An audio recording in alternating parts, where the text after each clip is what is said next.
आज हम उच्च शिक्षा के क्षेत्र में स्वायत्तता पढ़ेंगे। विश्वविद्यालय स्वायत्तता क्या होती है, इस विषय में अध्ययन करेंगे। तो स्वायत्तता का अर्थ होता है स्वशासन का अधिकार, यानी व्यक्तिगत स्वतंत्रता। इस प्रकार विश्वविद्यालयों की स्वायत्तता से अर्थ है उसके सभी आंतरिक कार्यों में, उसके प्रशासन में स्वशासन का अधिकार मिलना चाहिए।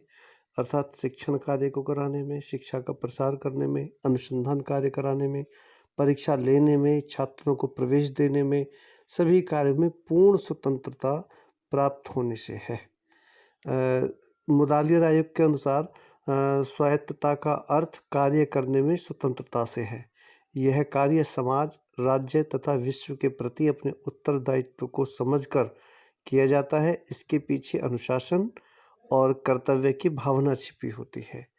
यदि हम ऐतिहासिक विकास की बात करें तो स्वायत्तता का प्रादुर्भाव इंग्लैंड के विश्वविद्यालय में सबसे पहले हुआ था।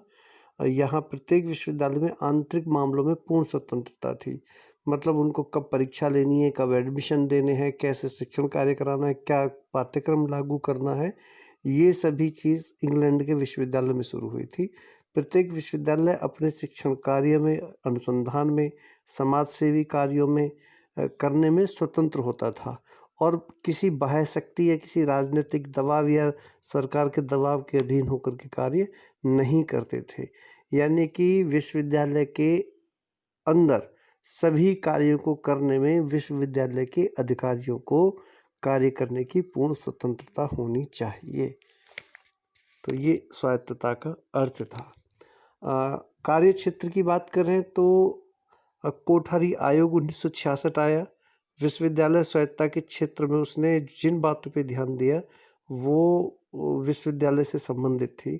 उन्होंने बोला, नंबर 1, विश्वविद्यालय की जो स्वायत्तता है वो छात्रों के प्रवेश, अध्यापकों की नियुक्ति करने, अध्यापकों की पदोन्नति करने, शिक्षण पद्धति लागू करने, पाठ्यक्रम के निर्धारण करने, परीक्षाओं को कराने, मूल्यांकन कराने और परीक्षा परिणाम घोषित करने में निहित होती है।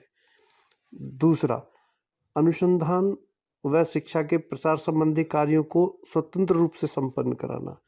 तीसरा, विश्वविद्यालय से संबंधित जितने भी कॉलेज होते हैं, एफिलिएटेड कॉलेज जितने होते हैं, जितने विभाग होते हैं, डिपार्टमेंट होते हैं, सभी को विश्वविद्यालय स्तर पर स्वतंत्रता प्रदान की जाए। तीसरा बोला, विश्वविद्यालय को अपने कार्य से संबंधित किसी भी प्रयोग को करने की स्वतंत्रता होनी चाहिए। पांचवा, सामाजिक उत्थान और बौद्धिक वर्ग के निर्माण के लिए विश्वविद्यालयों को स्वतंत्र रूप से अपनी भूमिका का निर्वाह करना चाहिए। बर्टन रसेल जो एक शिक्षा शास्त्री हुए हैं, उन्होंने बोला था कि वास्तविकता इस बात में है कि जहाँ स्वतंत्र चिंतन का अंत हो जाता है, इसमें चाहे हिम्मत की कमी हो या अनुशासन का अभाव, वहाँ अनुचित प्रकार की स्वायत्तता के पापांकुर स्वतंत्र रूप से जड़ पकड़ने लगते हैं। बात बिल्कुल साफ है, यदि विश्वविद्यालय को अपने कार्य में स्वतंत्रता नहीं मिलेगी, स्वायत्तता नहीं मिलेगी, तो वो अपना अस्तित्व खो देंगे और शिक्षा की गुणात्मक स्थिति में कोई सुधार नहीं होगा।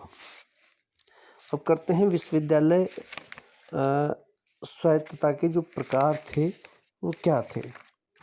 विश्वविद्यालय स्वायत्तता के प्रकार के संबंध में बात करें तो सबसे ज़्यादा इफेक्टिव या प्रभावी कोठारी आयोग रहा था। कोठारी आयोग ने ही विश्वविद्यालयों की स्वायत्तता को अधिक महत्वपूर्ण माना और इस संबंध में आयोग ने ये स्वीकार किया था कि विश्वविद्यालय स्वायत्तता के अभाव में न शिक्षण कार्य कर सकते हैं, न अनुसंधान कार्य करा सकते हैं, न समाज सेवा कार्य करा सकते हैं, न अन्य कोई शैक्षणिक उपलब्धियां प्राप्त कर सकते हैं। इसलिए विश्वविद्यालयों को स्वायत्तता मिलनी चाहिए। शिक्षा आयोग ने स्वायत्तता के संबंध में जो सुझाव दिए वो एक बार मैं बताता हूँ आपको कि प्रत्येक विश्वविद्यालय के प्रत्येक विभाग को कार्य करने की पूर्ण स्वतंत्रता प्रदान करनी चाहिए। दूसरा, कॉलेज की स्वायत्तता की पूर्ण चिंता विश्वविद्यालय को करनी चाहिए। साहित्यिक परिषदों में छात्रों का प्रतिनिधित्व होना चाहिए, यानी कि जो भी साहित्यिक परिषदें गठित होती हैं साहित्य से संबंधित, उनमें छात्रों को भी लिया जाए। चौथा, श्रेष्ठ विचारों का जन्म साधारणतः निम्न स्तरों पर होता है। विश्वविद्यालय प्रशासन में इनके सिद्धांत का पालन किया जाना चाहिए। 5वां, विश्वविद्यालय के प्रत्येक विभाग में एक अध्यक्ष होना चाहिए तथा अन्य अध्यापकों की समिति का गठन किया जाना चाहिए। इस समिति का कार्य आर्थिक, शैक्षणिक और प्रशासनिकीय संबंध पर विचार विमर्श करना होगा। प्रत्येक कॉलेज के प्रत्येक विभाग में अध्यापकों, विभागाध्यक्षकों की संयुक्त समितियों का गठन किया जाना चाहिए। नेक्स्ट बोला था कि विश्वविद्यालयों को अपनी स्वायत्तता बनाए रखने हेतु प्रयासरत रहना चाहिए। नेक्स्ट, प्रधानाचार्य की अध्यक्षता में प्रत्येक कॉलेज में एक केंद्रीय समिति का निर्माण किया जाना चाहिए। इस समिति का कार्य होगा कि कॉलेज की सामान्य समस्याओं का अध्ययन करे, उन पे सुझाव दे और उनका समाधान प्रस्तुत करे। इसके बाद आता है कि स्वायत्तता के प्रकार क्या होते हैं। टाइप्स ऑफ ऑटोनॉमी, विश्वविद्यालय स्वायत्तता के प्रकार। कोठारी आयोग ने विश्वविद्यालय की स्वायत्तता को 3 स्तरों पर बांटा। सबसे पहले उन्होंने बोला विश्वविद्यालयों में स्वायत्तता, यानी जो यूनिवर्सिटी है उनकी ऑटोनॉमी का क्या मतलब है, क्या होना चाहिए। तो इससे मतलब था कि विश्वविद्यालय के शैक्षिक विभाग यानी कि educational department, teachers, students, affiliated college, educational work और जो भी एफिलिएशन प्रदान की जाती है, संबद्धता प्रदान की जाती है, सभी में स्वतंत्र रूप से कार्य करने दिया जाए।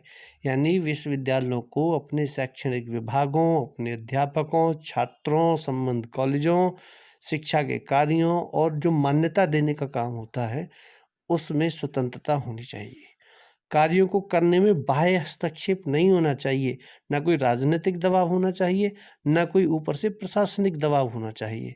स्वायत्तता को स्थापित करने के लिए, ऑटोनॉमी को बनाने के लिए विश्वविद्यालय और कॉलेज स्तर पर समन्वित रूप से एक समिति नियुक्त की जानी चाहिए, यानी कि दोनों के सहयोग से एक समिति बनानी चाहिए जो संपूर्ण कार्य का ऑब्जर्व करेगी, निरीक्षण करेगी। इसी प्रकार शैक्षिक परिषद, अनुसंधान समिति, बोर्ड ऑफ स्टडीज जो होती है आदि कार्यों के लिए विश्वविद्यालयों को बढ़कर स्वतंत्रता प्रदान करनी चाहिए, क्योंकि ये जो बॉडी होती है विश्वविद्यालय के अंदर, चाहे वो शैक्षिक परिषद हो, अनुसंधान समिति हो, बोर्ड ऑफ स्टडीज हो, यही परीक्षाओं का पैटर्न निर्धारित करती है, पाठ्यक्रम निर्धारित करती है, डिसीजन लेती हैं। तो इनको अधिक से अधिक स्वायत्तता प्रदान की जानी चाहिए। नंबर 2, विश्वविद्यालय तंत्र में स्वायत्तता। यहाँ तंत्र से मतलब है विश्वविद्यालय के ढांचे में जो उसकी अधिसंरचना है, स्ट्रक्चर है, उसमें क्या किस प्रकार से फ्रीडम मिलना चाहिए, किस प्रकार से स्वायत्तता मिलनी चाहिए। तो विश्वविद्यालय तंत्र में स्वायत्तता का अर्थ है कि अंतर विश्वविद्यालय बोर्ड या विश्वविद्यालय अनुदान आयोग के संबंधों में स्वतंत्रता होनी चाहिए, यानी यूजीसी और एक है आपका एसोसिएशन ऑफ इंडियन यूनिवर्सिटी, भारतीय विश्वविद्यालय संघ, इसके अंतर्गत दोनों में स्वायत्तता होनी चाहिए।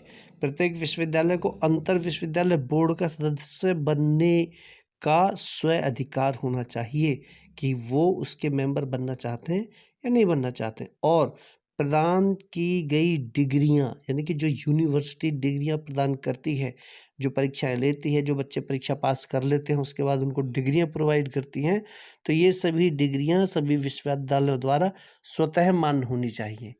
अभी क्या है कि जितनी भी यूनिवर्सिटी हैं वो सभी यूनिवर्सिटी जो यूजीसी से अप्रूव्ड यूनिवर्सिटी हैं उनको भारतीय विश्वविद्यालय संघ का मेंबर होना बहुत ज़रूरी है। और जो विश्वविद्यालय भारतीय विश्वविद्यालय संघ का सदस्य होगा उसी की जो डिग्रियां होती हैं, उसी के जो अंक पत्र होते हैं, प्रमाण पत्र होते हैं, उनको वैध समझा जाता है। तो इन दोनों तंत्र में विश्वविद्यालय तंत्र में स्वायत्तता मिलनी चाहिए, यानी कि किसी भी विश्वविद्यालय को संघ का सदस्य बनना है या नहीं बनना है, ये स्वतंत्रता होनी चाहिए। इसी प्रकार प्रत्येक विश्वविद्यालय बोर्ड और यूजीसी को विश्वविद्यालय संबंधी अपने कार्य को करने चाहिए।